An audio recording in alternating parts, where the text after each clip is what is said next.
Bismillahirrahmanirrahim. Assalamualaikum warahmatullahi wabarakatuh. Jumpa lagi dengan saya, Kalina, mengajar di SMA Negeri 1 Sli, Kabupaten Indramayu.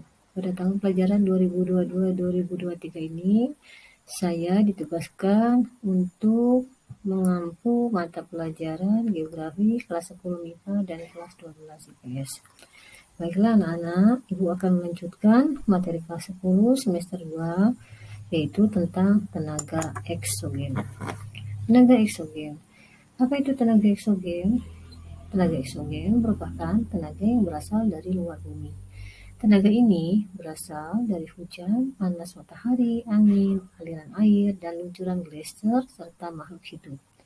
Tenaga eksogen dapat mengubah bentuk permukaan bumi dan bersifat merusak. Macam-macam tenaga eksogen. Yang pertama, weathering atau pelapukan.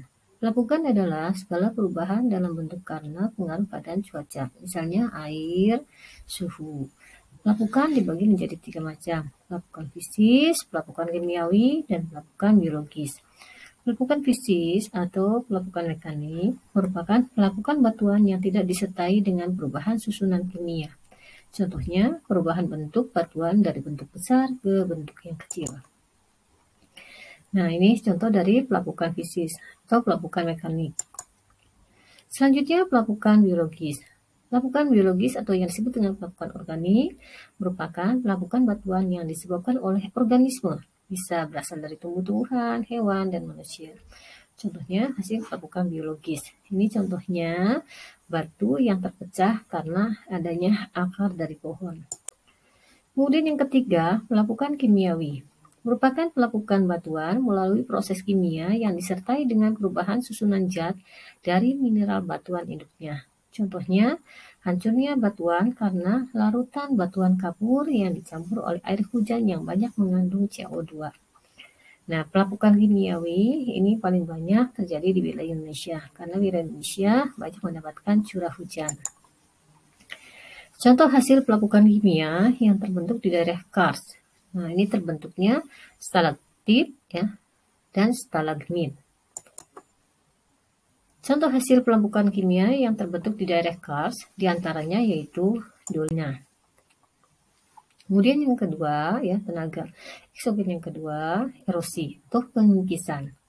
Pengikisan merupakan proses pengikisan permukaan bumi oleh tenaga yang melibatkan pengangkatan benda-benda seperti air, es, angin, dan gelombang arus. Macam-macam jenis erosi. Di antaranya erosi air atau yang disebut dengan abrasi, air yang mengangkut batu-batuan yang hancur mempunyai kekuatan mengikis lebih besar. Nah, ini contohnya ya, pelapukan yang disebabkan oleh air. Itu adanya batu-batu yang terbawa di wilayah daerah hulu.